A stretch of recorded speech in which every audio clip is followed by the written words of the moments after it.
Show one. Call me what you want. But you gotta call me champ because before I die, I'm gonna win a competition. Call me champ. Gotta call me champ. He was a dick, but he was a champ.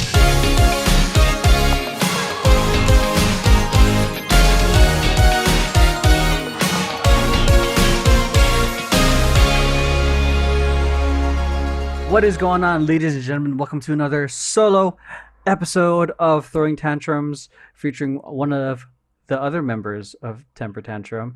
You know, these solo episodes, the purpose of these is so you guys get to know the dancers beyond the dance and beyond the group ones, which is as fun as they are. You know, it's really just sharing opinions about topics. We don't really get to go in depth with the dancers, which is the purpose of these. So today we got Diego. I'll let him introduce himself in a bit. But first off, if it's your first time hopping onto this podcast, this might not just be the Throwing Tantrums podcast. You might also be listening to this on the Move, Groove, Grow podcast on my other channel. I am your host, Emeroy Bernardo, founder of a social media company called Vision Paradox, and also the founder of Temper Tantrum Dance Company. That's a little bit about me. Hopefully you guys are getting that. In case it's your first time hopping on, welcome. And if you're a returner, I appreciate you coming back, listening, watching, sending me nudes and all this other great stuff. So, so today we that kind of podcast. So this is I would say a PG-13-ish kind of thing. Occasionally rated R for the amount of cussing I do. So, yeah. So today we got Diego. We're gonna start off with his origin story. Diego, take it away. Tell the crowd a little bit about who you are, dance related stuff, you know, who you're with, how you got into dancing, everything from the beginning. Oh yikes, everything. Okay. When you were born. I'm just kidding. Okay. I remember it being dark, and then there's a sudden burst of pressure, and then the gaping. Shut the fuck up. What's up, y'all? Okay, so geez, I don't know. I got a big old accolade list like Emeroy, but I'm Diego Tellez. Diego Tellez, Tellez at long 10 and handsome 53. I am founder of It's and Gravy. I'm a member of Temper Tantrum. I've been a member of a bunch of teams around here. Audio Mind, Project Levad. Project Levad's a dope one. Oh man, I mean, I don't got this big accolade. I've been teaching everyone every here and there, studios, middle schools, mainly with kids. Kids are adorable, and I'm just still learning, still growing. My team's been active for about 3 years, which it sounds like a lot, but it's really not. So I'm still growing with them, and I'm still learning. Especially that's why I'm here with Emeroy. You know, because sometimes it's nice just to be a student again. It is so nice to take note of, like, oh no, I don't do this. No, dude, it's so nice going into rehearsal and then just being a dancer sometimes. Like, instead of going into rehearsal, I'm like, all right, we gotta get this done, we gotta get this done, we gotta get this done, we gotta get this done, and then you look up and everyone's just messing around or something. But like, with be coming back to Emeroy and like being a dancer, all I have to do is show up and be like, all right, what do I do? That's how I feel with Liz. Like, it's relaxing. I don't have to lead, and you see me. I fucking goof around. But the thing with me is, like, especially since way back in high school, is like, and my captains were like this. Like, when people would get called out, it's like, he's goofing around, but the captains would be like, but he knows his shit. Like, he doesn't fuck up when he do run throughs. That's fucking terrible. That's terrible, Emeroy. That's not the example. We're not supposed to be leading that. I mean, not the example. It's true, but it's not the way. So, because especially if you're just sidelined in rehearsal, you're not, cleaning, you're done reviewing, and there's nothing to do. You know, people are gonna get bored, and people are gonna start fucking around. Oh, listen, you know what? I remember when I was first with Audio Mind. Yeah. And then I became a director of Audio Mind, and I thought for the longest time that it was just my team that was messing around. I thought for the longest time, like, what is up? Why is it my team? You know, and we would go to competitions, and I remember going to like Maxed Out, and everybody's like got their shit together. Everyone's together at the team. Everyone's like wearing the same thing as a team, and everybody's like looking like everyone's got it down. You know, but then my team's like messing around. I always thought it was my team. But then I came to work with Liz, and then I realized, And then you met me. okay, I feel like it's every team. It's every team. Got it. Yeah, it's every team. The level of fucking around is different, but yeah. Oh yeah, that's the difference. I feel like that's a big difference. I feel like every team messes around, but it's the difference comes with which team is getting stuff done. Yeah. Yeah. So angle your computer a little bit more, your camera, because you're looking a little short. So because there's a lot of head space, it's looking like this. Okay. Yeah, there you go. Right here. Yeah. You want me looking tall in real life and on camera? No, I want us to be the same height for once. Before we get into the dance community stuff, directing, because I feel like there's so much we can talk about that. How did you get into dance? Because before this, we were talking about how you came from football to the Marine Corps and all that stuff. Right. How did you even discover dance, and why start a company or crew? Because that's a lot of responsibility in itself. Right. Okay. How did I start dance? I guess there's like 3 parts to that, 3 or 4 parts. Obviously, when I was a kid, family parties, even if you don't want to dance, you could be as a kid, you could be running around and you run past the dance floor. And I remember as a kid, you want to try and run outside of the dance floor because if you run inside, your parents might grab you real quick and you don't play anymore. Now you're just dancing. You just gotta go with it for a while. So obviously I had times where my mom would grab me. There's been pictures and I remember, just dancing. So I guess that'd be my first, entrance into dancing. But then in middle school, I remember I used to get picked up by my brothers and they would take me home from elementary. But then in middle school, I was given a key, for the first time because just people going to school, different places, my parents working, all that stuff. So I wasn't able to get picked up. Got a key. Whenever I would get home, I would just be on the computer. Boom, be on the computer because once the parents come home, I can't really do what I want on the computer. So I'd look up videos I like, Family Guy, mainly Family Guy stuff. And then a Family Guy clip of Michael Jackson came up and I watched it. And then in the, back they had more videos like this. There it was, Smooth Criminal. And I was like, well, I've heard of Michael Jackson before, never heard his songs. Let's check it out. So I checked it out and then I just fell in love. And then after that day, every time I would come home from school, I would just, for a while, I didn't even know his name. I didn't know how to spell his name. So I would just go to Family Guy, clip a video, because I knew I can go to that video and it would show that video. I didn't even know how to spell his name. That's how new he was to me. But I just heard it, fell in love with it. I just would watch videos over and over again, practice all the moves he does in the video. And then after that, I kind of stopped because that's when all those court cases and scandals came out. And if you like to listen to Michael Jackson, then you like touching little kids. Oh yeah, there's that thing for a while, yeah. So I kind of kept that super, super, super, just never really did anything with it.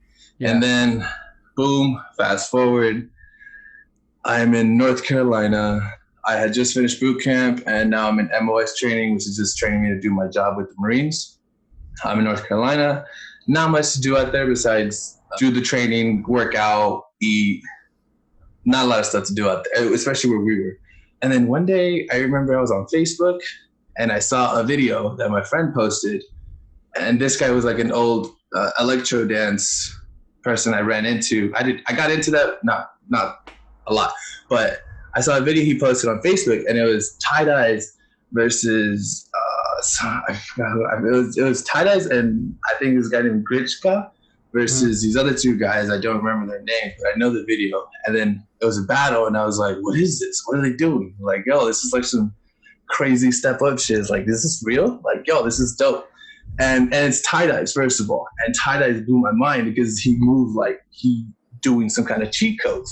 So then from there, from there, I looked up another tie-dyes video versus this person, tie-dyes versus this, tie-dyes versus, I think it's J Boogie, and then J Boogie versus Late Twins, and then Late Twins versus this. And then I just started, that's how it started. I started watching videos.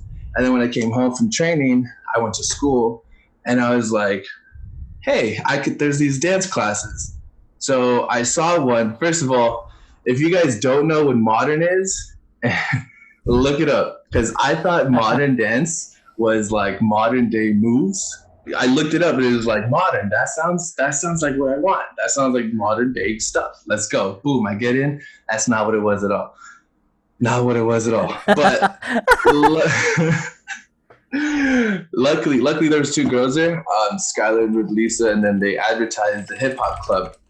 They advertised the hip hop club after school, and then free classes. And I was like, well, let me check it out. I went to go check it out, and now here I am. Dang. Whew. Yeah, that was a long. That was a long one.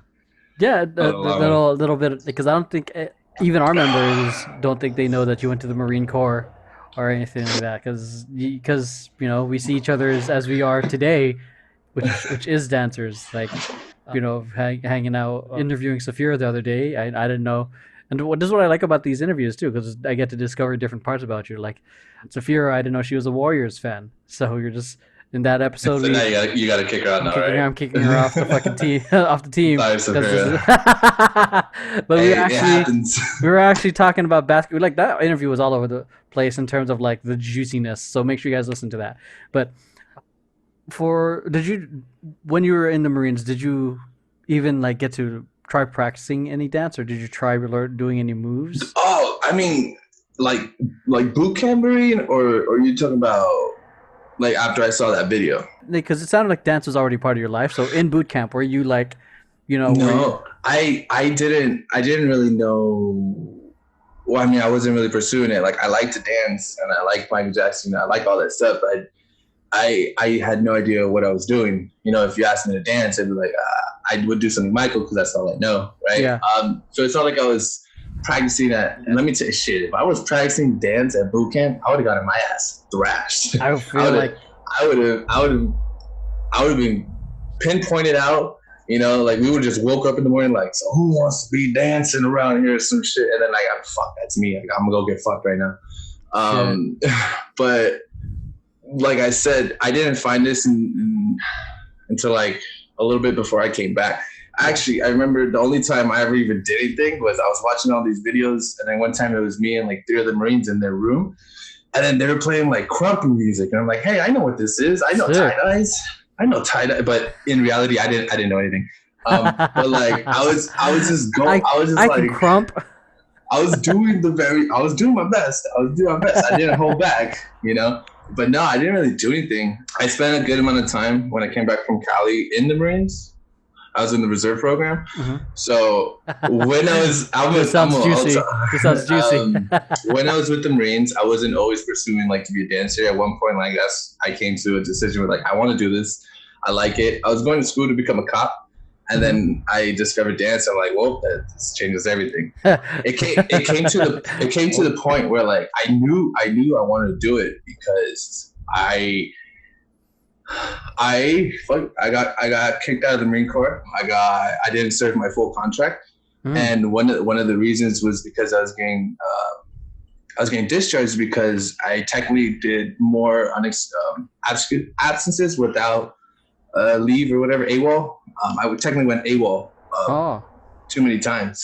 I was supposed to show. There's only a number of times you can not show up without reasoning, and I guess I passed my number. And let's hope this doesn't. Let's hope for some reason this doesn't bite me in the ass. But like for 2 of those reasons, it was because of performances. Oh wow. Yeah, for 2 of those reasons, because so legit, like I pretty much sacrificed, my Marine career to just go perform. Dang, that is like props in a sense. Pursuing, like after, it's kind of a thing. Like people are too hesitant. Like when they go down one path, they hesitate to change it once they discover that really resonates with them. So you know what I mean? Like you're going down the path in terms of serving, but then you found something that really spoke to your soul, and it did kind of bite you in the ass. You did get kicked out, but at least you discovered what mattered to you more, in a sense. Oh yeah, and I mean, no, like it's not to bash like the Marine Corps. I tell people tend to ask me like, oh hey, I'm thinking about joining the Marine Corps, and in reality, I tell them like I'm the worst person you want to ask, Like I didn't like the Marine Corps. It was cool. It taught me a lot. It gave me a lot of opportunities, and I did a lot of cool stuff through it. But it just wasn't my thing. So it could be a lot of people's thing. You know, I've seen a good friend. He was in it, and he kept telling us how like he wanted to be in it until he was a gunnery sergeant, like his dad. I'm like, that's dope. See, like shit like that. You know, you already came in with a purpose. Yeah. I was in it because my ex at the time, you know, she was in college and like I needed to do something. So I just joined the military and bit me in the ass.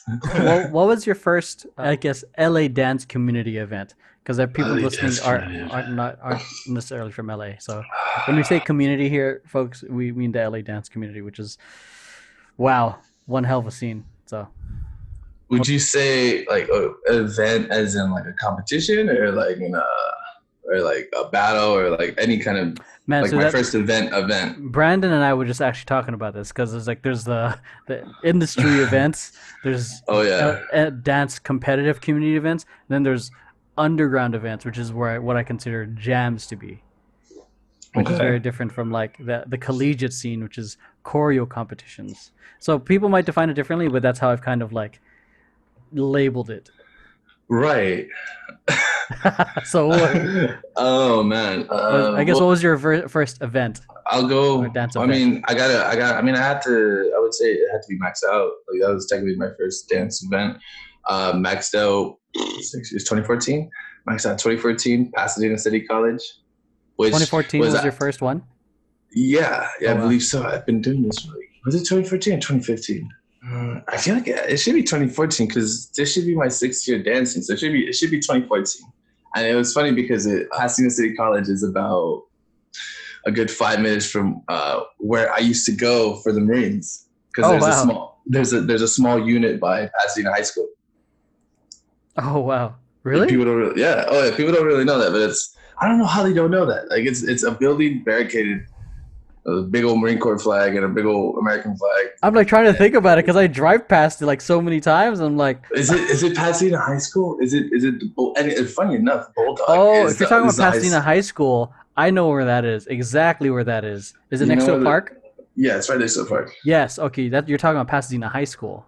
Did I say Pasadena High School? Or did I say another one? You said PCC, like Pasadena City College, but okay. Pasadena High School, yeah, because I've passed by it. I've actually taken Jordan to that park once, and I heard I saw these official military vehicles, and I heard like people like sounding all super like official. I'm like, what the fuck? Oh yeah, dude, it's right there. We use that park several times.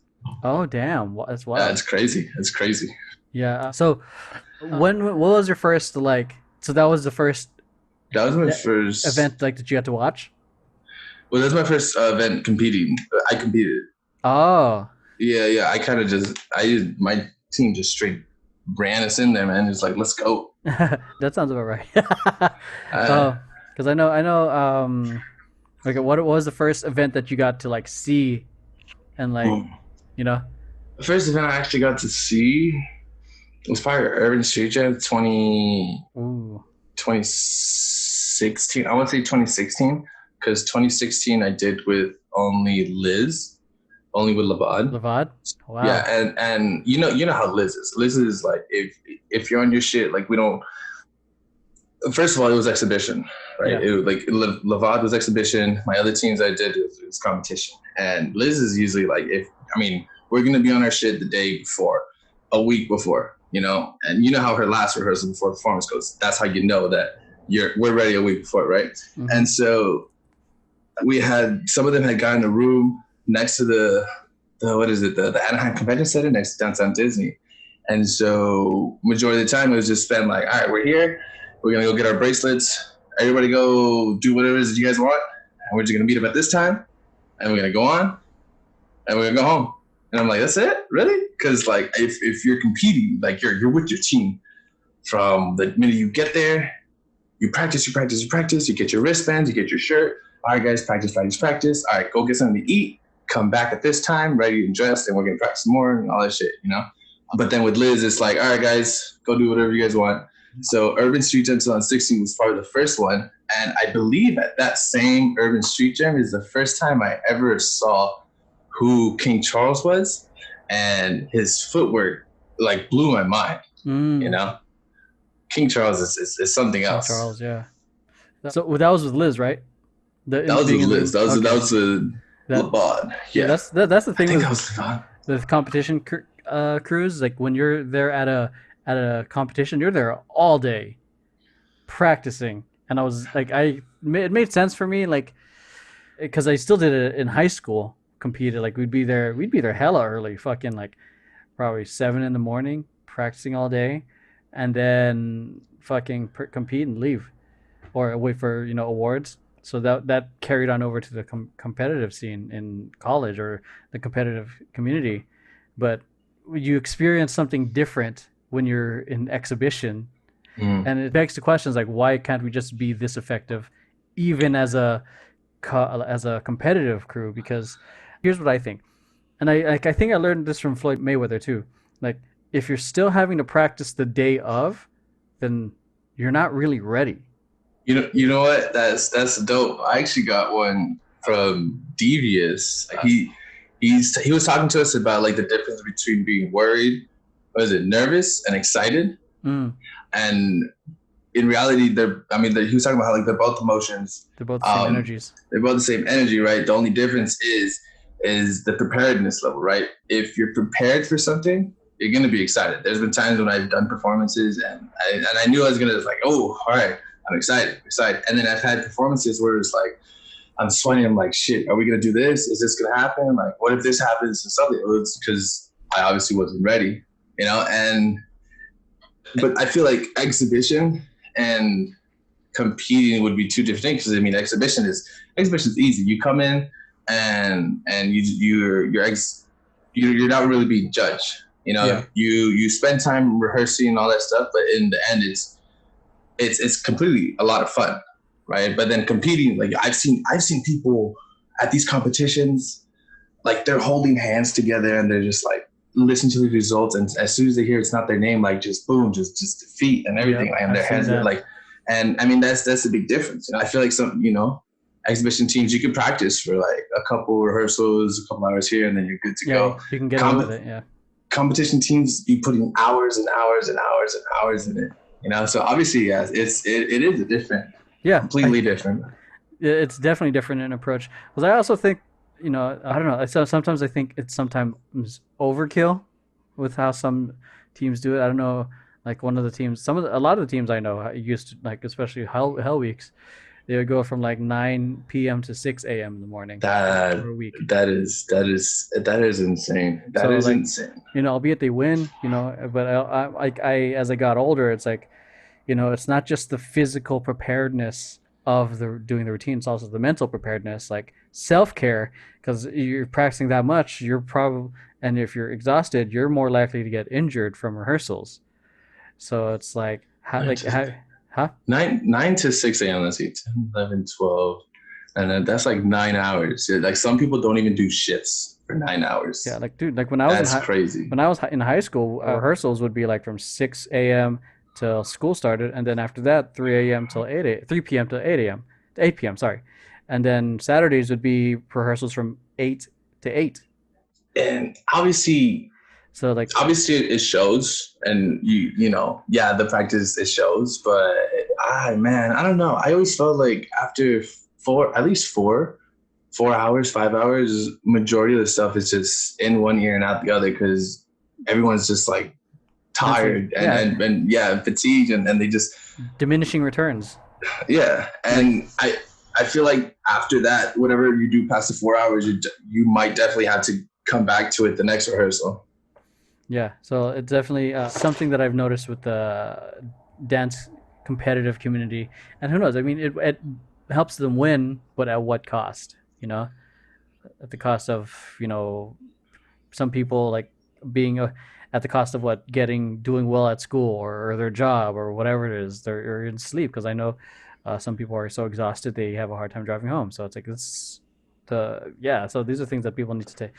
Directors, I think, needed to take into consideration, which is why I'm like so intentional with all our rehearsals. Like, which is why sometimes we even finish early. It was like if I'm done, we're done. Like I'm not gonna force the issue on something I'm not prepared for. Like for when you started What drove you to go from just a dancer to start your own crew?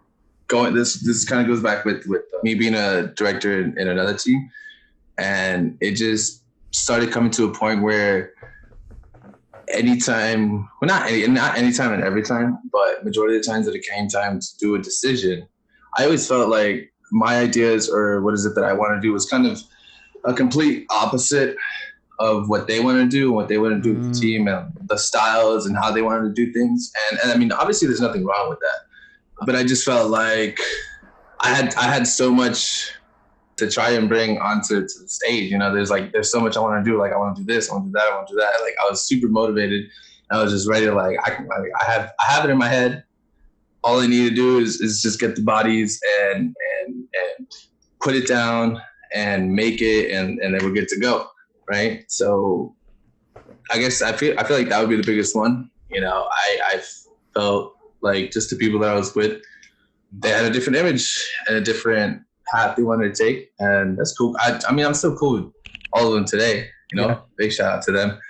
But I would say this, man, starting a team is not freaking easy. That shit was hard as hell. That shit was so hard. It is still hard to this day. Everybody listening to Pin on Grits, yo, whoo, man, it is. But I mean, I've had a lot of help, obviously from like you. That's number one right there. Yeah. No, making the team's definitely hard. Definitely. So I have a lot of respect for obviously, you know, once again, you, because you made a team and you made a team huge. Like people know FanBiz. You know, I technically knew the team before I knew you, and I didn't even know that you made FanBiz when I met you. Dude, that was when you say things like that, in my head I'm like, that's so fucking weird. Because it's like when I made FanBiz, it's like I went through so many years. Originally, it had a different name when I was starting it before we rebanded, but it was so many years of like, who are you guys? So in my, like, I'm still like blown away when when people say, oh, you founded FanBiz, or like you.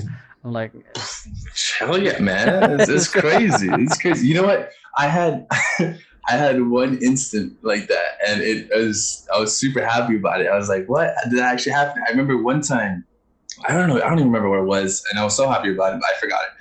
But I was somewhere, and then someone was like, oh, you're Diego, right? And I'm like, whoa, how do you know me? It's like, you director Grits and Gravy. I'm like, whoa, okay, this is getting weird now. Like, how do you know? And I guess one of their friends followed Grits and Gravy, and they came to a class before, and then they followed Grits and Gravy, and I was like, that's pretty cool. But it was also very creepy in a way that you knew me and you knew that I was a director of a team that not a lot of people even know that you live on this street, right?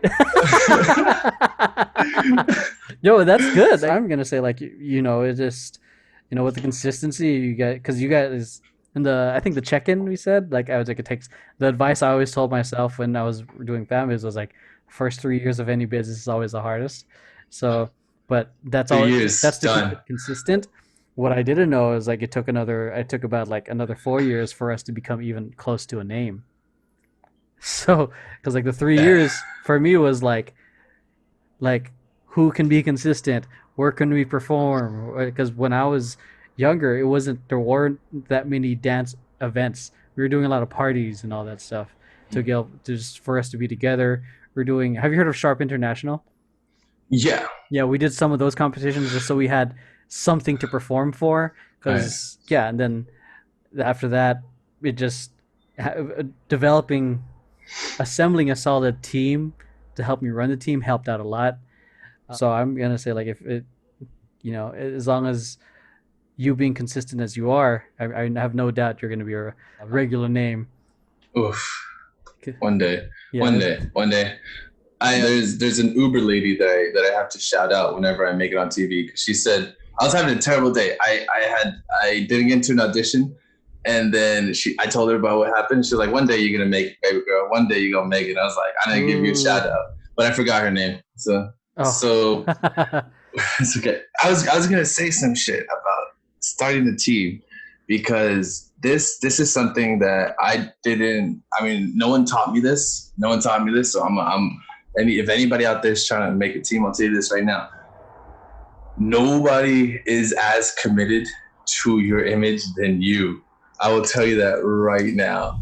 No one is as committed to your image than you. And like that's just straight up. People can say that they're in this and they see it and all that stuff, but in the end, no one is as committed to it as you. Because in reality, like this, at the end of the day, like I make grits and gravy, and if I ever decide to quit, that means I gave up on this, right? No, if I decided to quit on grits and gravy, no one's gonna come in and be like, wait, let me take over, right? Like it's. Yeah, that's true. That's fair. That's fair to say. That's fair to say.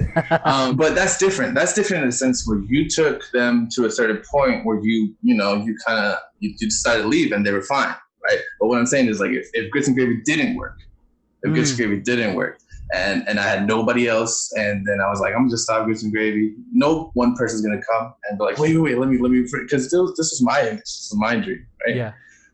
And so, as much as I had a lot of people's support, no one's going to put as much work as you are in your image. Yeah. And don't hate your friends if they ain't in it 100% like you. I'll tell you that right now. Don't hate your friends for that. It's true because it's like it's your baby, not theirs. So why should they be committed to a dream that's not their own? Like that's something definitely like I dealt with and I shared with in the first temper tantrum rehearsal. Was that like I even hesitated assembling this whole thing. Excuse me, because I was afraid of flakes. Like the early years of Fanbase, like I would wait 2 hours sometimes and no one would show up. And then that's kind of like the thing I was anticipating when I first invited people. Like I invited a fuck ton of people. I was expecting like 5 to show up. Or even 2, but then I didn't expect everyone to actually show up, or like a good 80% to show up. I'm like, oh, maybe I invited way too many people. So it's like, yeah, but it's.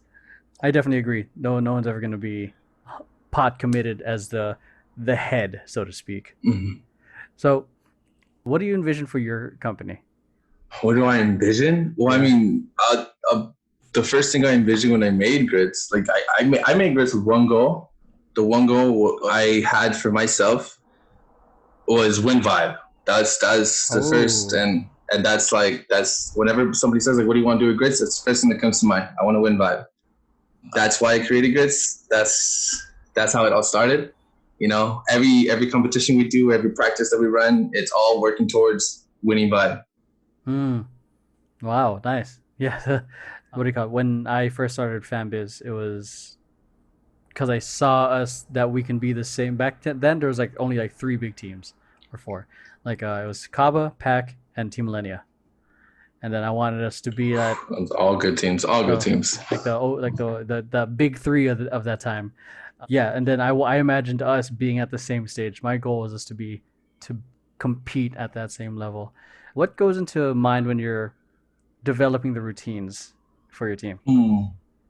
What goes into my mind when I'm developing? I mean, a lot of it is because I'm not really a guy who likes to make choreo or performances that have meanings. I'm not a big hit him with the slow songs kind of thing. I like to have fun when I dance because it's dance. It's meant to have fun. So a lot of the times I'm trying to have the audience have a good time with us while we have a good time with them. I would say that if I was to put down my style in one category, it's entertaining. Mm-hmm. We're not so much I don't really try to send a message. I don't really try to inspire. I'm just trying to whoa, that's cool. Oh, snap. Hey, that's dope. Oh, wow. What do you think are the common misconceptions about starting a crew? About starting a crew? Yeah. That everybody that says they want to do it is going to be there. True. Let's see. What is it about? I don't know. Not a lot of people make crews. So. Oh, dude, there's definitely a lot more crews now than there was when I started. Oh, actually, that's true. I would say, yeah, that is very true. Because you said you had a top 3. I would say in the dance community, there's a top. I don't even know. There's certainly a lot now. There's a lot. Actually, it's not even about that. I'll real quick before I get back to the question. Jay Chris, I was talking with Grits one day. Well, we hosted a class with him. Big shout out to him for doing that. He always talked about how like every team, like whether you've won every single performance you've been in, or this is your first one, every team just needs that one performance to just set them off, and every team that has been up there just needs that one performance to take them back down here. So that's why, like, hell, I feel like nowadays there's not even a top. No, I feel like it's really just like anybody's game. Anybody's game. Like for a while, for me, from what like aside from the big three I mentioned, like for a while it was a battle between Pac Modern and Kaba Modern, because those are beast that sounds about right. Yeah, like beast times. Actually, you know what? I'm gonna go off of this because I've been talking to I tell Rosie this all the time. I kind of wish I was back in the day. I was in back in the day. Because I've seen these documentaries with like Rennie Harris. I hear Rennie Harris talk. Thank you, Bristol, stuff for those. Those are insane. I've seen all these of Flowmaster. Flowmaster's another one, dude. And the way they talk, Flowmaster talked about how like he would just save up during the week, take a subway to, I think he said like New York or some shit, and just battle whoever the fuck he sees. And I'm like, dude, that's what's up right there. And like Rennie would talk about how, after every single performance, this is a performance in like a big venue, right? There's an official performance, tickets, everything, it's way like out of the battle scene. And then people will be there at the show like, man, y'all might be doing that stuff on stage, but y'all can't get down. And then like they would battle and stuff. And then I'm like, dude, like that's crazy. Like that's where it's at right there. Like if somebody says you suck, you show them why you don't suck, and then whoever loses. Yeah. But like, and the thing was just like it was a battle because it's you showing you're better than this person. Mm-hmm. But like nowadays, it's cool. It's cool showing respect. You guys bet. Like I see some disrespectful shit, and then at the end of the day, it's just like. Good stuff, man. Good stuff, But it's like, nah, son. Tell him his mama ain't shit. You want that kind of? I remember, like, I read like the. You talking about like the kind of shit? Oh, that kind of stuff. Name the day. And that was more like I think glorified and really nice because they had a venue. I remember they did. Like when tell them Emeroy, tell them some history. I'm not like compared to the OGs, so to speak, and the pioneers, and I'd say the old heads respectfully. Like I feel like the advantage of the youth is that they have access to YouTube and they can see all this other stuff and learn that way. I remember learning from Crumbs like this one crew. Because I don't know if you heard of the crew Style Elements.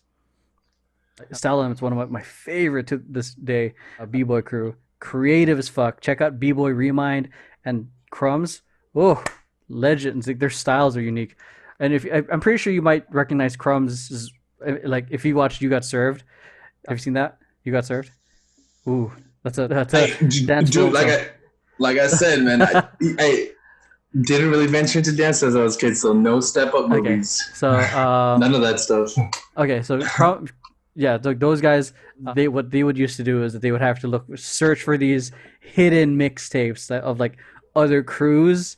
Like they battled a housing crew called Housing Authority, but they didn't know about them until until they discovered this one VHS tape somehow. Whereas now it's like you can just look up any crew and like kind of learn and study their moves and be ready to respond. And when I was younger, there's a rival crew from my crew. I was in Glendale, they were in Eagle Rock. I think the other crew was clearly better, but we just had a chip on our shoulder.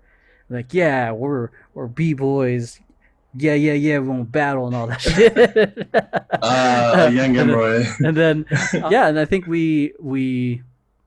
I think my crew leader was kind of like, no, I don't remember how the beef started, to be honest. I think it's probably because my crew leader was talking shit, or they were talking shit to each other, or someone on the other side was talking shit, like saying we were whack. Somehow it always goes like, "You're whack, son," but whatever. And then we battled. We met up at a park and we battled there. Yeah, so So see, like with a fucking that's what's up. boombox, no crowd. We filmed it, kind of like how skaters would film their skate shit, but like, yeah, this was like raw. No one was watching, no crowd. Another one was J. Chris and another friend. Oh yeah, Yeah, this you story. tell me those J Chris. I love the J Chris ones because it's like hey, you want to battle? Yeah, they J. Chris and JP and another guy, another dancer named Troy. They called us like Damn. to. His name's Troy Austria. They hit me up. They hit Mark up, I think around 2 a.m. I know it was late, and they just hit up like, "Hey, you guys want to battle? Like OC versus Glendale." So we're like, well, "Fuck it." Straight to it, man. Straight to it. So like, and it was super late. We had a boombox. Some security dude was just watching us, and we were at this park called Chess Park. Then that's where I think the crump scene at that time. I think this was 2006, 7, or 8. That's where I think the crump scene was big at. But I remember like there would be late night Friday night sessions at Chess Park, and that's where the crumpers would be at. But I never been. These are just stories I heard.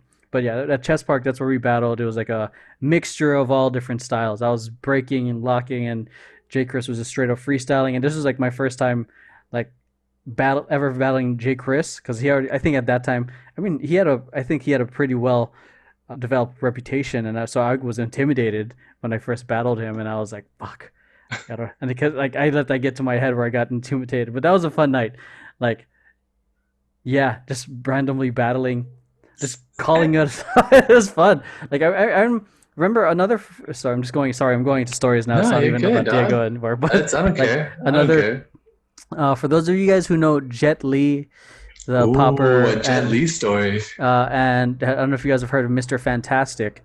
So he auditioned. I missed me down. So he auditioned for So You Thinking Dance back in the day. Look him up. I'm pretty sure you'll find him. He's like super flexible and all that. Yeah, they used to be in a crew called Tang Clang, and I forgot. I don't know why the reason was that, but Jet Li had a different name back then. I think it was Just Bust, or I think it was still Jet, but I'm not. And Mr. Fantastic was called Toxic.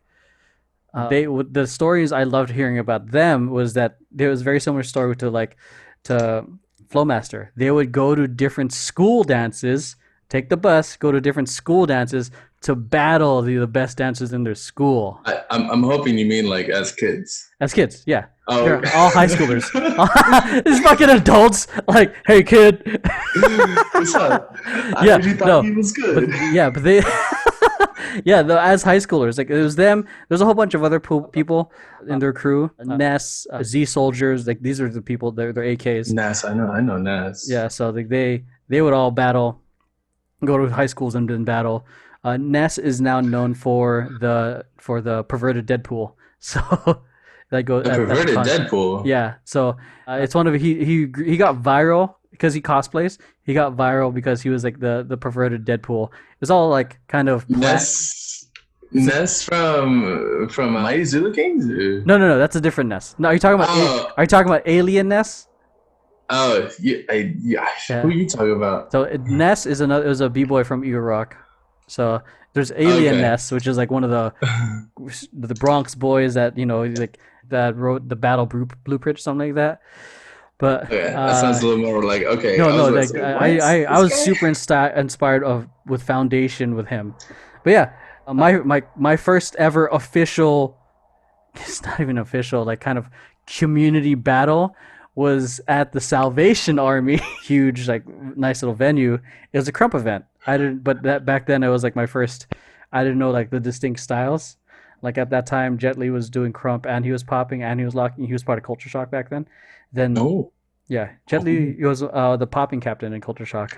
So I didn't know that. Look at that, some history on this podcast. Yeah, so my first battle was like it was they lined us up like 4 guys here, 4 guys here. You throw down your round, then you pick your opponent. Who dies. and then I was like, and Jet already had a reputation. People knew who he was.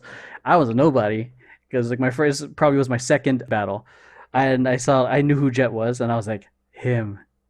And I was so starstruck. And then the thing that sucks, I don't think anyone would ever do this at a battle today, but the MC the crowd and the people around me were like, "It's over." I'm like, "What the fuck is happening?" A jet clowned on me so hard. I'm like, this is like traumatizing. I need to work on my skills. Oh my Yeah, gosh. that was like the only event I've ever been where everyone was against. But that was like Oh my god. This is your first event too, yeah, huh? this is like 2004. And yeah, people would have like battles in their garages. Like people would drive from Carson in the valley, like and meet up. I remember this. It was a supposed kickback, but it was actually a fucking intense crump battle between people from all different cities in this fucking garage. Disgusting, humid, but fucking raw. And I was like, yeah, I'm gonna battle Raw. too. But I'm like, but then again, I'm in the wrong scene because it's like I'm trying to pop because my first style was popping, but I was like not good at it. So and then these other crump dancers or crumpers were just fucking wailing on me and my friends who like me and my like two other founders from Fanbiz, like me and another founder froze up after our round. Another founder, Mark from Fanbiz, had to fucking carry us for like they kept going. Mark kept going. I was like, I don't know what to fucking do. I choked, and I think they called it out too. They're choking. It's like this is hot. These crowds are hostile, dude. They fucking like those. Dude, I'd rather get told I sucked like, than yeah, get told I was was good, and like, I did terrible. like it got so rowdy to the point the helicopters and cops had to come into like Oh snap! That's yeah. what's up right there. So it That's was what's up because it right wasn't a there. house party or anything, and like as far as I know, it was just like the only thing I remember was fucking battles every like rounds and rounds and rounds. This wasn't official. It was just like fucking a whole community set it up. Here's a place, battles. So yeah, That's the shit I'm talking about, man. That shit's dope right like there. yeah, I You feel like suck. If you suck, you suck. I feel like if you suck, you should be told you suck. yeah, a lot of people I are like it's very a lot of battles are feel very official nowadays, and I feel like and very user friendly. Hey, let me tell you how you know you guys suck. If you guys go to a dance competition and the judges put down you have potential, oh, I think the I don't know how it is now, but when we were when they would do judging, and one of the reasons I think Fanbase stopped doing style sections is because the judges who it's knew fucking the thrash you. style, they was like, because they're it's like it's dancers trying to lock, not lockers. So and there's like and not everyone's gonna have the groove down, not everyone's gonna have the technique down, which is why I think it makes sense why a lot of crews probably don't do styles anymore because they get judged pretty hard on it. Like for me, one of my friends, I shared this in a previous podcast, we'd be like 80, 90, 91, 60 because we did the technique on the locking was shit. You know, I remember you told us this when we were doing our All Styles performance for Maxed Out. And I don't know if I told you this, but do you remember who were the judges for Maxed Out? The last two judges that were announced Mm-mm. totally last minute. It was Carrie and Paulette, the ones that run Carnival, right? Wow. Okay, they're gonna be pretty Oh, strict. dude, Carrie didn't even write any notes. He just put down numbers. Carrie didn't give a shit. Paulette, I believe. I mean, I have them here somewhere. But I remember when I saw like they were because I don't know something happened with the judges, but they posted those two, and I remember I saw the other judges. And I'm like, all right, I feel like we got a pretty good chance. Nothing too crazy. And then they posted Carrie and Paulette, and I'm like, all right, guys, we gotta get locking. We gotta practice our locking. We gotta practice our locking. Holy shit! Yeah, whenever I see like a street judge knows the street styles well, I feel like a lot of judges know the street styles well, but like the ones that are like have lived it, who know the foundations and like actually do the dance, they're so strict and like straight up front. I'm like, it's true, like there's Yeah, it's true. yeah I mean, if if you know it, like, don't sugarcoat it. yeah. Yeah. So Shit. Carrie and Dude, that Paulette. was Carrie and That, Paulette. I feel like they would judge hard. Dude, I remember when we did the cruise with Liz, and Carrie and Paulette taught a locking class before Liz's class on the cruise, and he was talking about how like he got taught. I forgot who it was, but I think his teacher was taught by like Don Campbell, Oh, nice. and all this stuff about how locking, like yo, I'm gonna teach you on locking and all this stuff. So then I remember everything he said. I'm like, oh no, he's gonna judge us. Oh, he's gonna whoop our ass with this locking piece. He's gonna give it to us good. Oh man, yeah. I mean, that's definitely one thing I experienced when I was learning locking with culture shock. The one was heavy in knowing your history, but two was like they drilled the shit out of us, like across the floors, knees, across the Fuck those floors. knees, bro. The Those I need to see video of you guys doing those knees because man, that is unbelievable. You guys did those knees. like we I forgot the official name of the move, but we had to. We're part of the requirement was to get your own knee pads.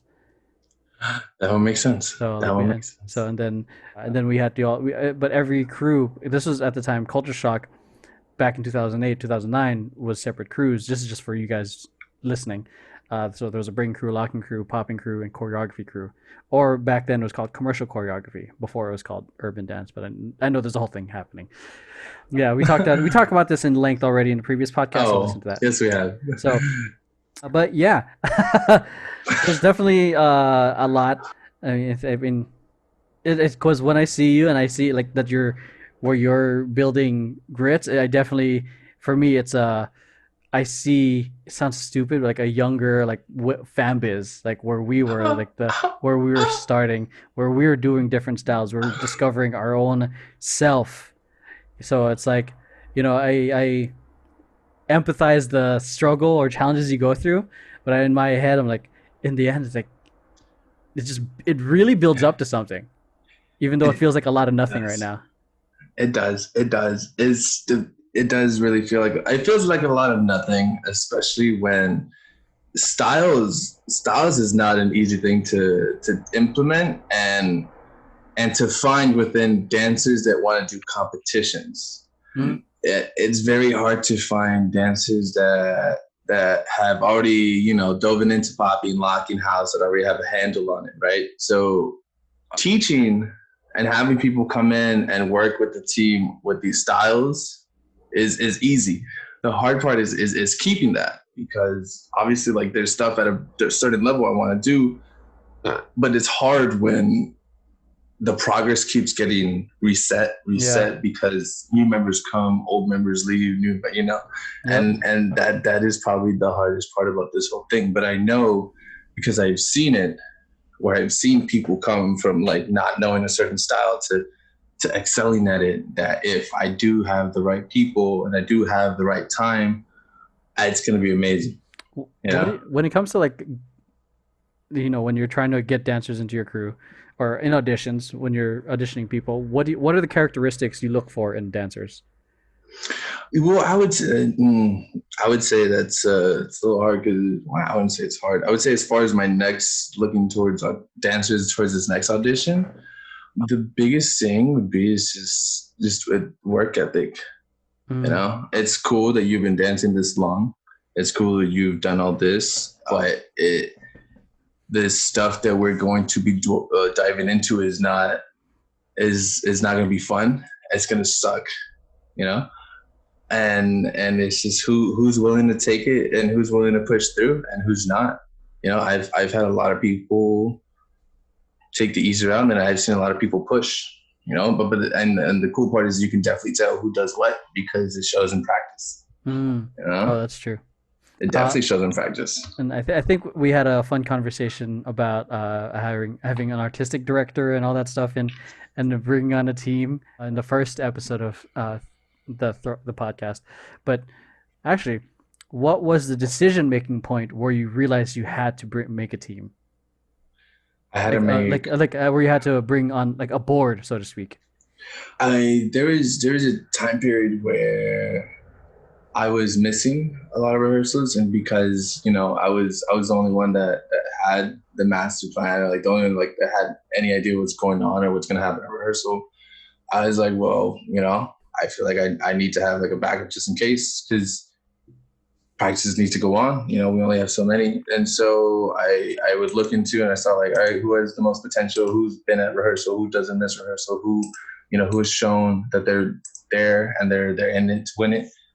And then I started with one director, and then after a while I realized like, okay, there's certain things I can't do.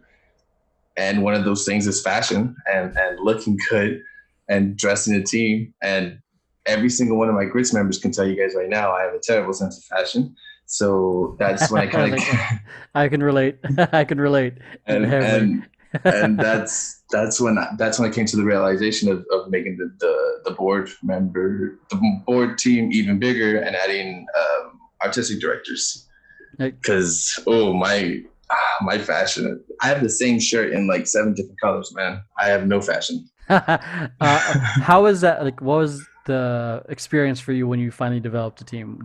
Were you stressed when it was like, oh, can I trust them, or was it like a weight off your shoulders, or what was the experience like finally having? It was I would say it was a big weight off my shoulders, because there's just some things that they were able to do that I wasn't able. One thing that made grits very hard for me was the fact that I was running everything off the phone. I didn't really have a laptop, and we had a lot of drive videos and a lot of paperwork, and I had Jamie for that. Like Jamie really helped a lot with that. Jamie had her laptop. Jamie dealt with the drive. Jamie dealt with all the media stuff, right? So stuff like that would definitely help, because I didn't have to worry about the video. Jamie had the video. She airdrops it because she had the iPhone, right? Yeah, that stuff's easy.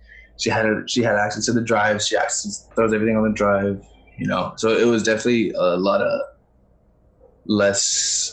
stress relieved. The same thing with Erica and Gabby. Erica and Gabby were my artistic directors, and they helped, making grits look good. And even when it came down to working on a sweater, like I thought I had a good grasp on making the sweater and designing the sweater. But holy hell, when I introduced the idea to Erica and Gabby, like Erica, I think it was Erica that had like a whole other, she had a whole another level of understanding how to make a sweater, and it looked so dope, And I'm like, I would never have thought of that. I don't even know where you got that. I don't even know how to do that, So what is this witchcraft? and even if I said like, hey, could this be like smaller, and could this be around here? She's like, give me a second, and then minutes pass by, and then she sends me another one, and I'm like, what the fuck is she doing? Obviously, technology. I'm not a big technology person, so I know it's technology, but the only technology that matters to us is video games. Exactly. But no, yes, definitely bringing them along helped tremendously. What do you like for dance? Because I know one of your goals ultimately is to, win Vibe. Do you have any like aspirations to go industry? I mean, I don't really see myself as being like a. Like you sure as hell have the height. Yo, I have the height. I ain't got the body yet. I got one big issue. It's called this gut. But as far as like choreographing for backup dancers, no, I don't think so. Being a backup dancer, who knows? Because I know a majority of that stuff is like they're looking for a certain look. So who knows? They may be looking for someone long, tan and handsome. You know what? The day that comes, I'm there. I'm there. But in case you guys missed it, that was his Instagram handle. So. That's right. 53 at the end. 53. Long 10 hands and 53. He is the living embodiment of his Instagram handle. I don't know about that. Because I don't know. Just touring would be cool. Touring would be a dope thing. But the thing is, I don't really have someone, because you know how people are like, who would you want to be a backup dancer for? And I'm like, I don't know. I don't really know anymore. I don't. Yeah. I don't. Yeah. I miss touring. Like, I don't know if you do know, but Liz and I were part of Antics, and we got to tour as dancers without backup dancing. We were the stars. Oh yeah, you guys did such amazing stuff with that. Yeah, I was crazy jobs. Essentially, like what I aspire for us to do and I'm pretty sure, and I know there's plenty of other crews doing it already. We're killing it, like Royal Family. They're touring with their own show, so it's like these are like, that type of stuff. Touring is something I would love for us as a group to experience, because I think if you think going to a competition with your crew is amazing, imagine going to another state or even country with the people you love dancing with. You know, Bro. hotels, a different city. Ooh, Dude, it's an adventure, dude. when we did the Oh yeah, cruise, that's pretty cool. That's a good experience right there. an unreal experience, man. I definitely would want to do something like that. Like if Chris was to do something like that, I don't think I don't know how we fit as far as like backup dancers, but shit, you want us to entertain, we'll entertain. Yeah, you never know, because the thing is, like, these crews now are like their own brands. GRV's touring. They did some backup with BTS. Royal Family is like has their own brand, so it's like we don't necessarily have to go the traditional route of like, you know, going to auditions to make a name. If we're good enough, like if people are good enough, like we make the name on social media. Yeah. Question to that though. Okay, so you're talking about how like teams like GRV and all this stuff are like kind of because I actually yeah you're right. I saw a video my friend showed me with GRV members dancing for BTS and all that, and it's like are they done being a dance team and have they started being like an agency? I don't know. I mean, I think Academy of Villains, they used to be compete, and I don't know if they still do, to be honest. But they have their own shows too. So I know they got Yeah, I mean, the yeah. universal thing going on. So I mean, it's like it's almost like the next level in the career. So it's kind of hard to go back to when you weren't earning it. Like because once you the dollars start coming in, it makes sense to be able to do that, especially for with all the times in rehearsals, and you get to be the star, and audiences can like outside of the dance community get to see your work. So I mean, I think it would make sense to that people. I could see how it makes sense why people don't go back to competing, because it's like, it's doesn't necessarily pay your bills anymore if you have all these other opportunities. But who knows? I still know, like, I don't know about in regards to dance companies, but I do know b-boys who have been industry who still occasionally come back to and battle. So it's like, I guess I don't know. I almost feel like it's an alpha move in a sense, like to show like I still got it, son. Oh, Yeah. hell yeah! To leave a community, no matter what, like what Mike Tyson's doing is an alpha move. Are you kidding me? Yeah, shit. I barely found that out the other day. I'm like, he's Oh, gonna box again? But this Mike Tyson's so like zenned out compared. So I'm really like excited to see how he performs, because he he's like a I feel like he's the warrior who became the a Zen master in a sense, who's calmed down, and now he has control of his mind. He can be like, I can be a much more effective fighter. I don't know. This is just like my speculation. but the thing that made him Mike Tyson was his aggressiveness and his just I don't care type shit. That's how old Yeah, is he? He's 54. yeah. He's 54 and he's gonna get in the ring. I feel like he probably has that still as a fighter. Because one of my favorite pieces of advice, it was like, you don't necessarily have to be aggressive to everyone. You just like learn how to use it, productively. He's gonna pull off that Hulk stuff from Avengers, the keys Yeah, I'm always mad type stuff. yeah.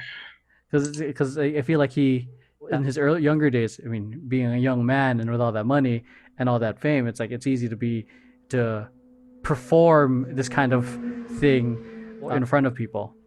But Okay, but I don't know. Have you seen the last Rocky movie? are you talking about the one where he's retired too and he's coming back?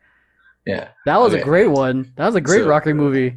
but did you also notice that he did become some kind of Zen? Like he was talking to his trainer. He's like, well, there's only one way you do it. You gotta outbeat him. You gotta outpunch him.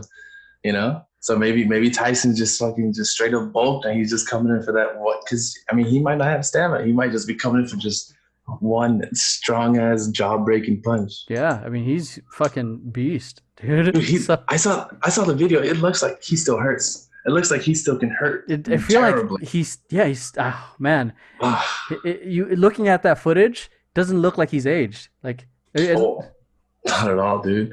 Not if it wasn't for the gray hairs in his beard, I don't think. I think that's one thing I'm loving too, as like with technology improving, like the people we look at are old don't do things that are considered old. Like 30-year-olds when I was younger, they looked old. But 30-year-olds, I'm 30. But but 40-year-olds I still know like people in their late 30s or 40s that are still breaking. They look young. Like they're not like, finished, so to speak. Mm. So I feel like the social media world has definitely aged society down in a sense. Some partly in a good way. You know what I like about popping? I mean, we're completely. I mean, kind of similar to what we're talking about, but it's like I feel like popping is really nice because who's the oldest breaker that you know that is still teaching and like competing and all that? Competing and teaching and all that. I know. I know teaching is Po1. How old are they? He's one of the b-boys from the 80s, so maybe 40s. The 40s, yeah, 40s. Maybe mid 40s. I could be wrong, but yeah. But I feel like the cool part about popping is I feel like you could do it until you're old. You know, I think that's what you can do it until. Yeah, well, I feel like mainly because it takes the least. It's the least strenuous on your body. There we go. Because with breaking, you're hitting the floor, you're doing these flips, you're doing all this crazy stuff. Even locking, like you're doing the jumps, you're knee drops, all these points, knee drops, all this stuff. House probably kills your knees after a while. But with popping, it's a lot more your muscles than your joints. I would want to say, and I feel like if you just do it correctly, and take care of your body, you could probably do that till you die, man. Yeah, you could teach that. You could teach that till you die. Pop and Taco, shit. I don't know if you've seen. If you know, I don't know if you. I know Taco, but how old is he? Definitely doesn't look. Yeah, fair. No, he doesn't. Yeah, I'd say he's at least in his 40s. Let's find out. But he's fucking dude. He's 56. He's so clean. Coco. I don't know if you know Coco is, but he was I forgot what movie he was in. He's an OG, an LA OG. His Greg, but Coco. He's one of the OGs in the LA area. He's still popping. He's also a client of mine, but he's still beast. Like when we talk, it's like there's a clear generational gap. But when he dances, he can clearly kick my ass. So like, I mean, yeah, he's still clean. Like, yeah. So that's the thing with breaking. Like as age starts hitting. Like you can't do certain moves as wild as you can do. Like I do it like you used to. Yeah, I have a coin drop suicide that I do a lot, and I know for sure I'm not gonna be able to do that forever because it slams the shit out of my back. Dude, you're gonna give coin drop suicide a different like meaning. You keep doing that. I do it at a performance. I never get up. Oh no, please, God, no. Oh Lord, no. God would. Oh Lord, no! You gotta switch it up. Say it's like 30 years from now, like what do you imagine Grits has accomplished? Everything. 30 years from now, dude, 30 years from now, like if I keep pushing and if I just don't stop, guaranteed everything that I've thought, like Grits will take care of it. Yeah. Like I 30 years is a long time. True. I haven't obviously. I'm not even that old yet. I'm not even 30. I'm not even 30. And it's like obviously Grits isn't where I want it to be now. It's been 3 years though, but in 3 years, like we've done a lot. We've done a good amount. At 30 years, knowing the stuff that I know now, and with the people that I'm surrounding myself with now, 30 years, shit, I could probably do what I want. Less than that. I don't need 30 years for that. I don't need to be 50 something for us to get everything done. Okay, 10 years. Let's lower it. Okay. What do you see? 10 years? 10 years. How old am I? 25. In 10 years? 1, 2, 3, 4. Math. Shit. It's 10 years. 10 years. I mean, I feel like we'd be able to win Vibe in 10 years if I keep up the way that I want to keep it up. I'm pretty sure we could win Vibe in 10 years. I've had the thought about opening a studio, but I don't think 10 years is gonna happen. Mm-hmm. As far as traveling to perform, I think we could do that in 10 years. I think we could definitely do that in 10 years. I feel like within the next couple of years, we could find somebody that really likes everything that we're doing as grits. What else could we do? Competitions. Oh, one thing that might take a while, because I've been seeing these videos of like 5-on-5 team battles, and those shits are dope because it's like one person will be dancing and they'll do like a small little like boom boom, and everybody behind them knows like it's about to go down, and they all like it's a routine. It's a routine, and I'm like, that shit is fucking dope. I wanna walk into like a fucking event like that with grits and just like damn that. But that seems like it's a lot of training. That's a lot of. Or you gotta have people who are already dance. That's a lot of dancing with each other. Yeah. I feel like you gotta dance a lot with other people to do shit like that. Yeah, you can also have dancers who are already like hungry to battle. Yeah, like I remember towards my last year of fanbase, there were people that were actually like that wanted to go to jams and battle. So it was kind of refreshing because when I first started, I was it was just me and the founders that were just wanted to battle. Everyone else was like they wanted to do, it was for fun. They wanted to do performances and choreography and all that stuff. So I remember Culture Shock because it was because there were the crews. Battling was a normal thing. Like you would see people rocking the Culture Shock shirt entering jams, and it would be, oh, well, there's the poppers from Culture Shock repping here, poppers from the breakers from Culture Shock were repping here. It was wild. It was crazy, and these guys weren't like just the run of the mill like whatever kind of like beginning b-boys. That these guys already had names, like was it Villain and Impact? Like they were the breaking captains. So and then now they're in Kinjas and they fucking are killing it.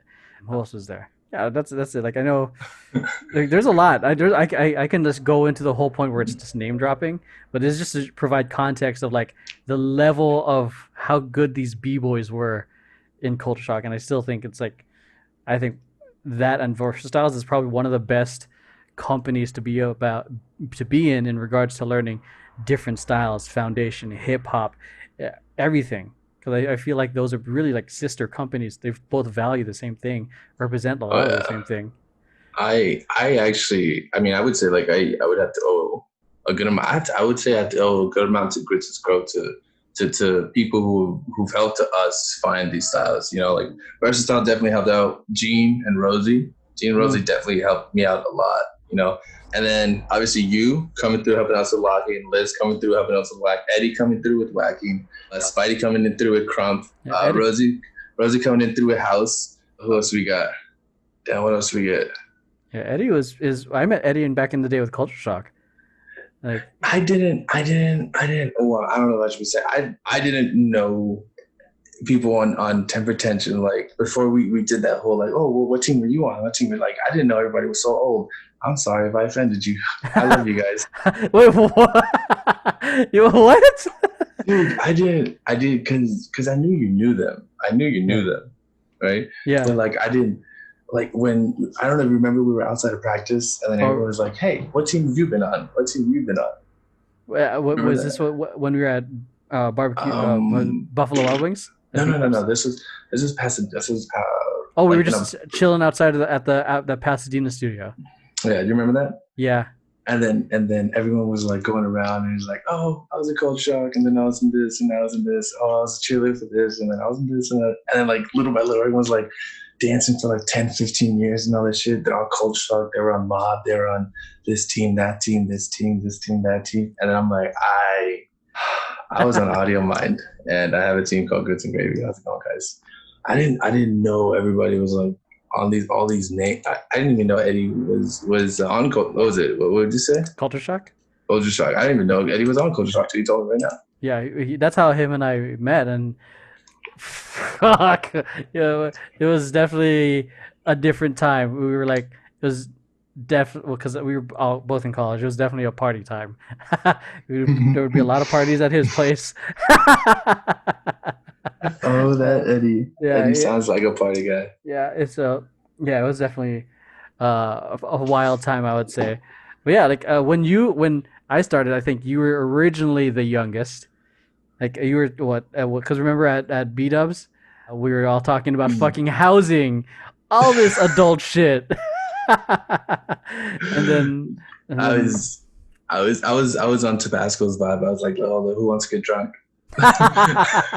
and now like we brought some of the other ones, like we brought Rosie, we brought like Jamie. They're like 21. So what I find interesting is like the huge age gap, because then I would say like the older dancers can then pass down the knowledge to the younger dancers, and I feel like through that, I feel like sharing the knowledge will expedite their ability to grow. The knowledge about housing. The knowledge about housing, yo, shit, that's like some shit that like might be beneficial later on.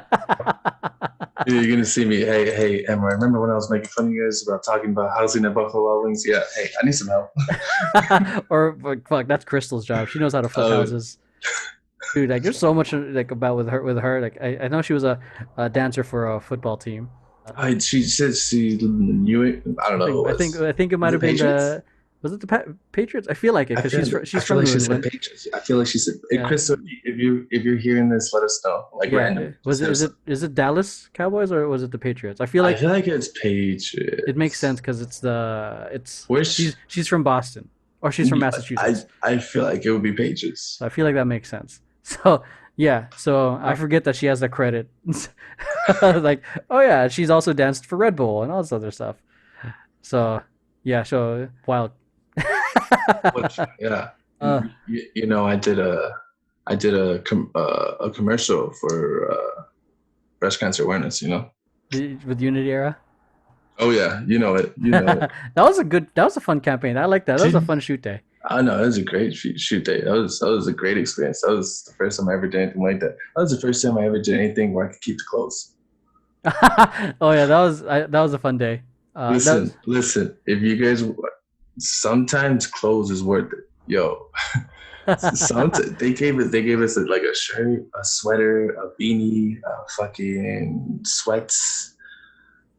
Goodness gracious! But the sweats were the sweats were a little weird, and you can admit that. yeah. I mean I still rock it. It's comfy, but it is the logo placement is a This little is right on your crotch, bro. That's so yeah. weird.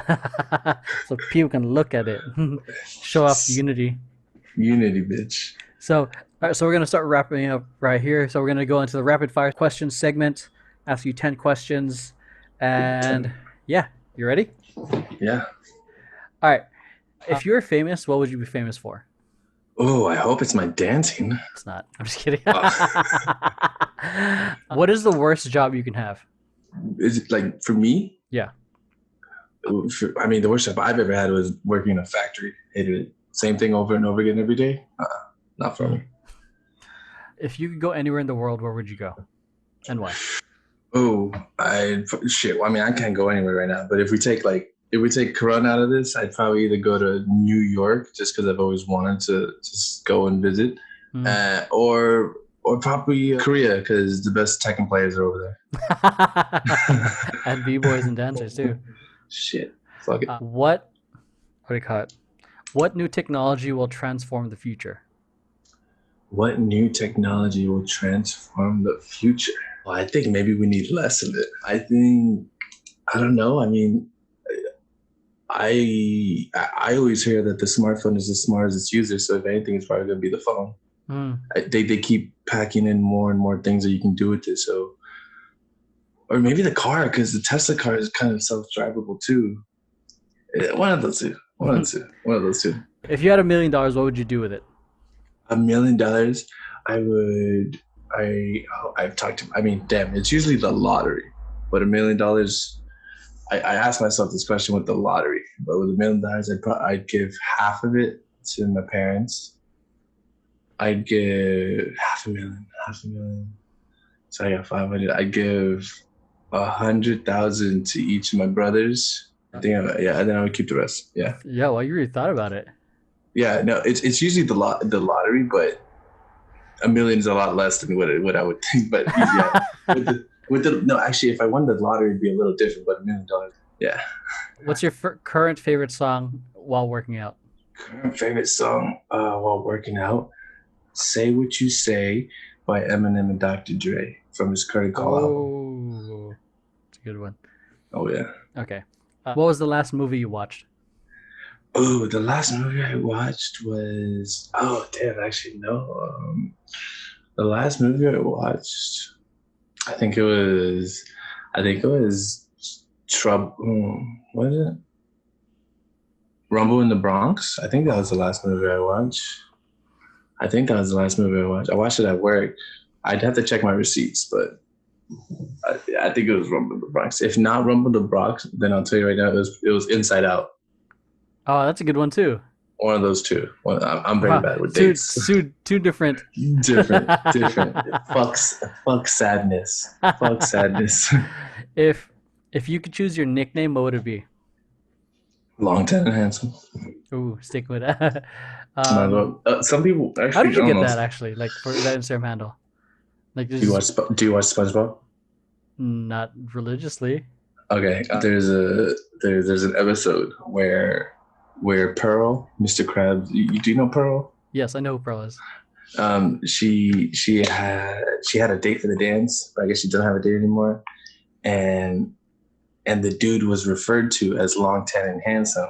But I mean, he was just he was just a fish. He looked like a nerd, right? And that's kind of just where it came from. There's Oh, look it up. It was a lot better. okay. And then 53 was my football number in high school. Oh, that makes And sense. I don't know. Some people, from what I've told some people, they think it's my angel number because I see that shit everywhere. And actually, I told you about this when we were at the boba place. Remember? My No, receipt number was 53. no, I don't remember that. Was that with You Rika remember? and Yeah, that was with Rika. Richie too? That No, was it was just Richie. me. It was just, remember when you did the dolphin dive in the Yeah. boba shop? Oh my God. Yeah. Okay. Okay. Okay. Okay. I remember now. Okay. Shit. So I mean, you just reminded me something. What we used to do for fanbase. If you were on the team for 3 years, or I think five, you earned a jersey with your number on it. Oh, that's cool. I Yeah. like that. That's So, cool. because I like the idea of retiring jerseys, but it was like, or at the time, like, I know Boogie Zone does this too. Not Boogie Zone, Breed does that. Or if you were on a team for a certain amount of time, you get a dog tag. So, Ooh, so, that is dope. so like for That that, is dope. that's something I kind of want to bring back with Temper Tantrum. It's like if you're Damn. on the team for a certain amount of time, you earn your jersey. Damn, I might do that with grits. If you're in for 3 years, then punch you in the stomach. Here you go, for Congratulations. forever bruise. What is no no no? I already just asked you that in terms of the song. What's your dream car? My dream car, I remember back when I was a kid. I mean, I'm not a big car person, but there is one car that I saw and I was like, well, this is the only car that I know. So every time somebody asks me, what's your dream car? I say a Lamborghini Revento Oh wow. because that's the only fucking car that I actually know that's not a Honda Civic '03. The Civic '03. Okay. What? Where in your house is your favorite place to watch TV? Because since we can watch everything on the phone now, on the shitter. I would say no, not in the shit. You know what? It's actually my favorite place. I mean, it's not TV, but it's on my phone. But I watch Netflix. I watch like everything. You watch everything on the phone. You can. So while I cook, I have a small little window, and I put my phone on the windowsill, and I'll like watch my videos there. Mm. And that's probably my favorite time too, because no matter what, I'm watching something. I can lay down in bed, but I'm not gonna watch something in bed all the time. I can lay on my couch, but I'm not gonna wait. But like anytime I cook, like boom, there's something there. There's some. Mm. Yeah, I would say when I cook. What is your favorite memory? This is the last question. Last rapid fire question. Oh, that's hard. My favorite memory.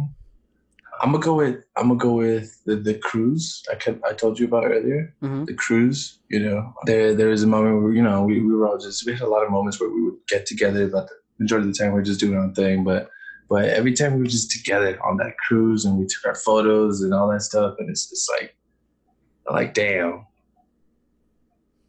like this. There's a lot of people that laughed at me for wanting to be a dancer, and there's a lot of people that said like, you can't do it. There's a girl in middle school.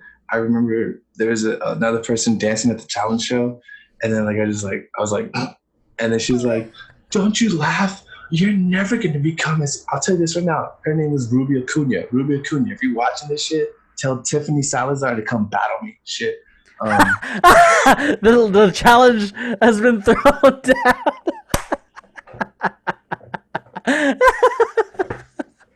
She's like, don't laugh. She's a better dancer than you ever will be. Well, let's find out. Ooh. But Oh my God.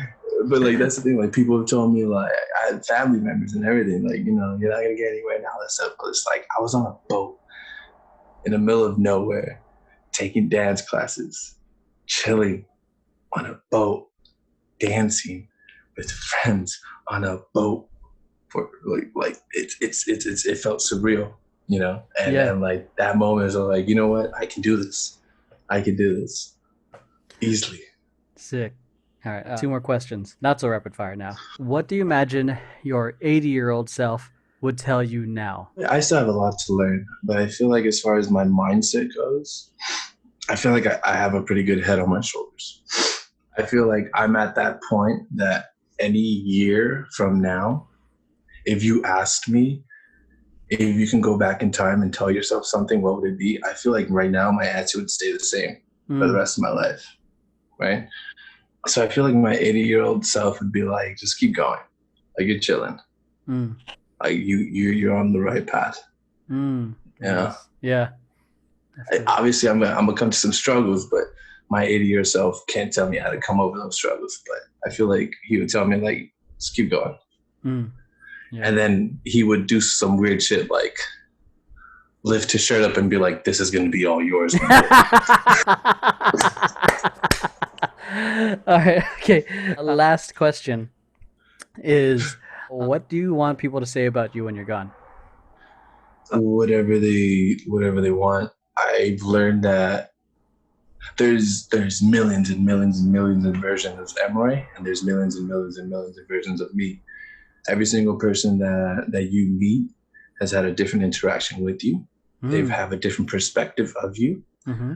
They might have met you at work, which is not an Emeroy that you meet at the club, which is not an Emeroy you meet at rehearsal, which is not an Emeroy you meet at home. So, I mean, if I die and there's some people talking shit about me, then there's also going to be some people talking real good stuff about me. Like say what y'all want. Call me what you want. But you gotta call me champ, because before I die, I'm gonna win a competition. Call me champ. Gotta call me champ. He was a dick, but he was a champ. Say what you want. That's on your fucking grave. Say what you want, but add champ at the end. That's it. All right. So, where can people find you online to connect with you? I have Facebook. I'm not on it a lot. I have Twitter, but I'm not on it. I have Snapchat, but I'm not on it. I have Instagram, and I'm on it. That's it.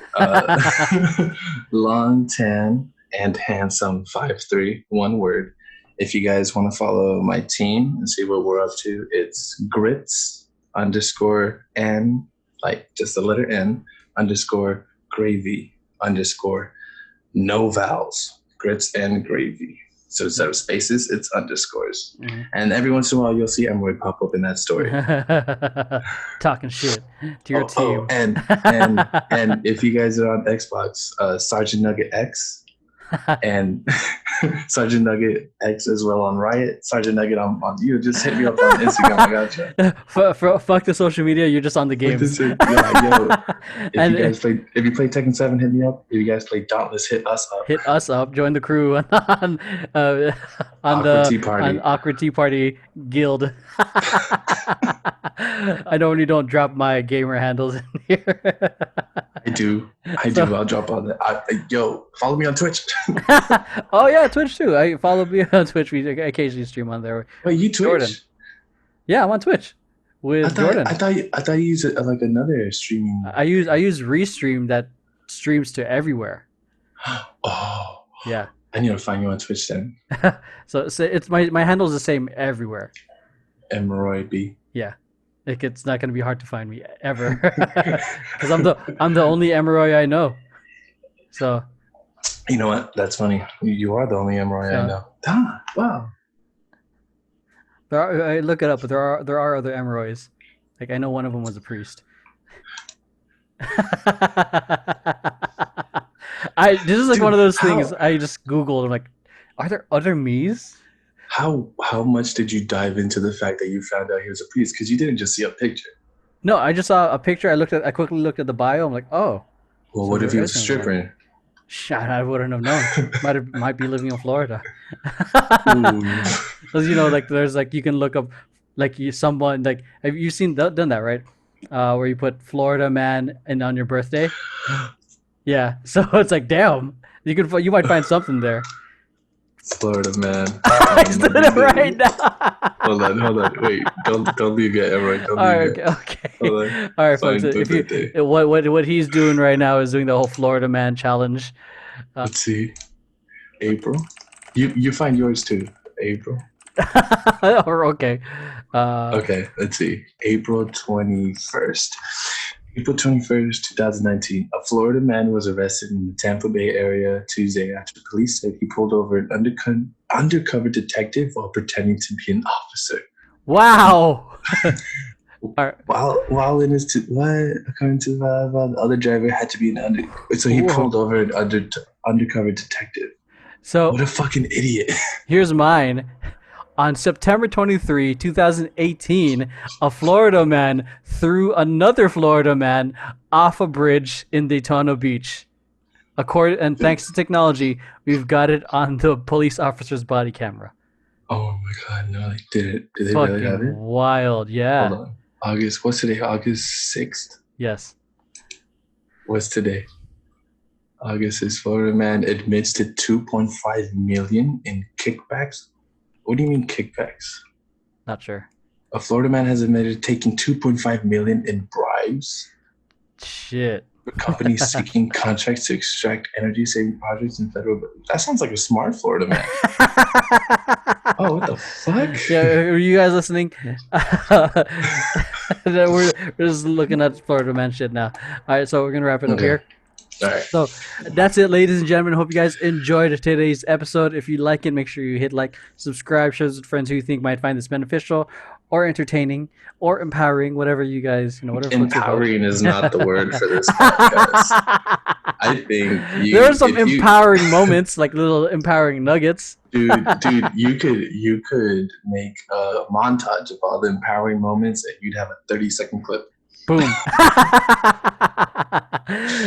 If you're watching this on YouTube or anywhere, comment down below what your Florida man is with your birthday, because I'm kind of curious now what's gonna happen. But other than that, thanks for listening. Have an amazing day, week, night, month, 2020, 2021, 2023, whatever. If you're listening to this in the future and we're all still alive and the zombie apocalypse hasn't happened, have an amazing whatever that is. And we'll see you guys. I hope we're doing good in the future. Yeah. And see you next time. Peace. Peace.